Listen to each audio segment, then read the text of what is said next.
I just wanted to say that we originally booked this meeting in a different venue in Dorchester.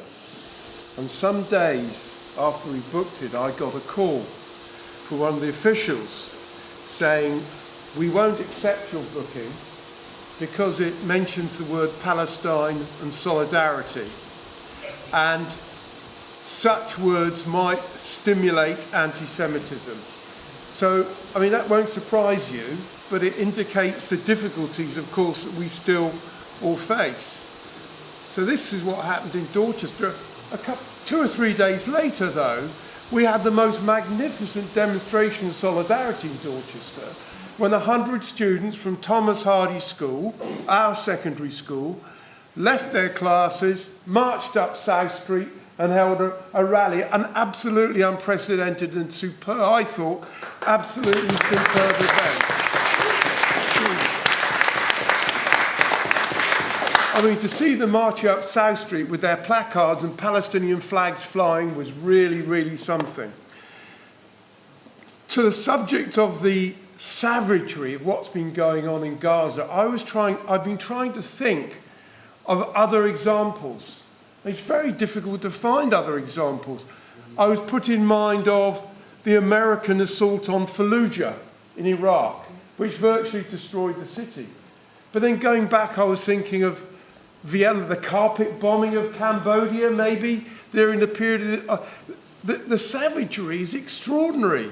And of course, this savagery is a self-conscious, highly developed strategy of the Israeli state.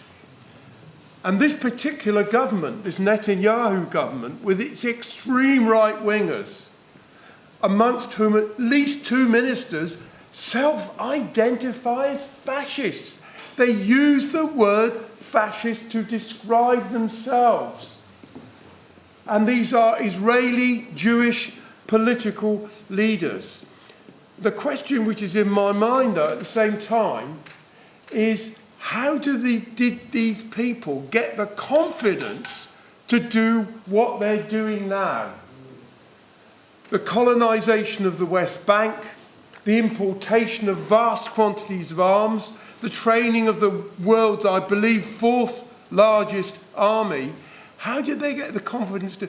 Because their key allies internationally and the suppliers of their arms and all sorts of diplomatic and other support in the US and particularly in Britain, other European countries, continue to support them throughout everything. And they feel they can act with impunity. And this is where we come in. As several people have said, we cannot allow the situation to continue where our Prime Minister, and I've got to say it, probably our next Prime Minister, the Leader of the Opposition, whose stand has been disgraceful as a political leader from a tradition of the left. We have to maintain the critique of them. Our demonstrations have constantly to show solidarity with the Palestinians, but also to say to our own leaders, you don't represent us. This is the movement, a movement of diversity and youth and anger and solidarity, standing with our brothers and sisters in Palestine.